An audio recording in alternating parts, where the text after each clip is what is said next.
Good morning. Today is Wednesday, September 11th, and this is Devotions from St. Paul Evangelical Lutheran Church in Carlisle, Pennsylvania. I'm going to change up just a little bit today and work with a psalm. And it's one of the first psalms that I ever really learned when I was a kid. This is Psalm 100. This is not a very long psalm, but I want to read it and then talk about it because I think it has a lot to say to us. This is the 100th Psalm. Make a joyful noise to the Lord, all the earth. Worship the Lord with gladness. Come into his presence with singing. Know that the Lord is God. It is he that has made us, and we are his. We are his people and the sheep of his pasture. Enter into his gates with thanksgiving and into his courts with praise. Give thanks to him, bless his name. For the Lord is good. His steadfast love endures forever, and his faithfulness to all generations. This psalm is one of three that in my early church education, I committed to memory. Now, I don't know that I could say that again to you right now, but there's a couple of things that I would point out because this version isn't the one that I memorized. In verse 3, this version says, "It is he that hath made us, and we are his." But as I remember, it said, "It is he that has made us, and not we ourselves." And it seems to me that that little change puts us in a different perspective. Not we ourselves. We didn't do anything to get us in a position we are. God made us. And we have a senior subordinate relationship with Jesus, with God. This seems important to me. This seems very important to me because so many times it seems when there's a conflict, I do what I want to do and not what Jesus might want me to do. So this is a reminder for me to stay that way. Now, I also think of this psalm a little bit in light of the pastor's teaching this past week on James, between faith and works. Because this says clearly that the Lord is God.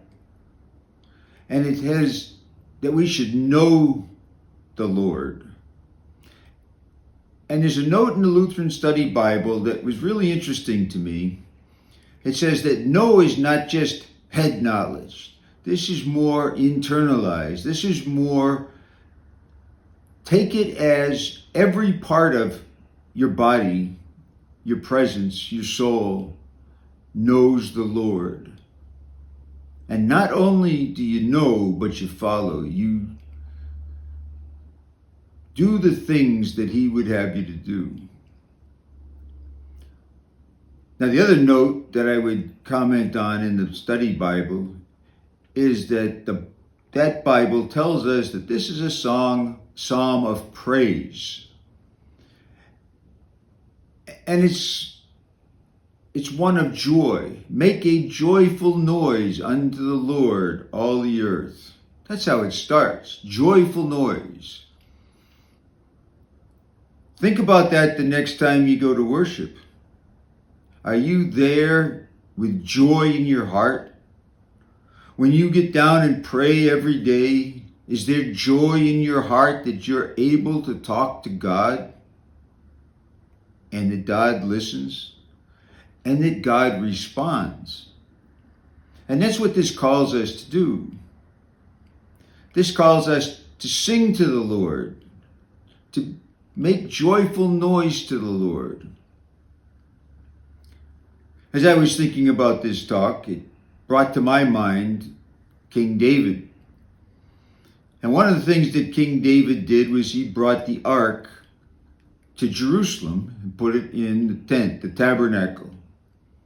And when he brought it up to the city, he danced with joy, danced with vigor, danced with all his beings.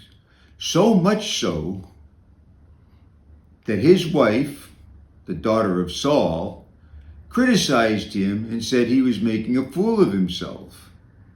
And David's answer was, "You haven't seen anything yet. I will make a fool of myself for the Lord all the time, and I will honor him with my dance." And that's the attitude I think that we're supposed to have when we go to the Lord. This isn't about me. This isn't about you. This is about God. This is about the Lord. And everything that we do should be to honor him, to praise him. It says, bless his name. It seems somewhat backwards to me, because who am I to bless God more than God has blessed me? But we're called on to do this in this psalm. So this is an attitude thing, but it also, I think, calls us to action when we celebrate with God, when we honor God, when we worship God. So there's a part of here that I think supports the pastor talking from James' writings. The Lord is God. Believe that. Internalize it. Make it so important in your life that every day you consider it. But then go out and act on it when you worship. And do it with such joy and with such vigor and with such emotion that God is honored and everybody sees it. I think that's what this psalm is telling us. It's the relationship, and we should honor God for that relationship.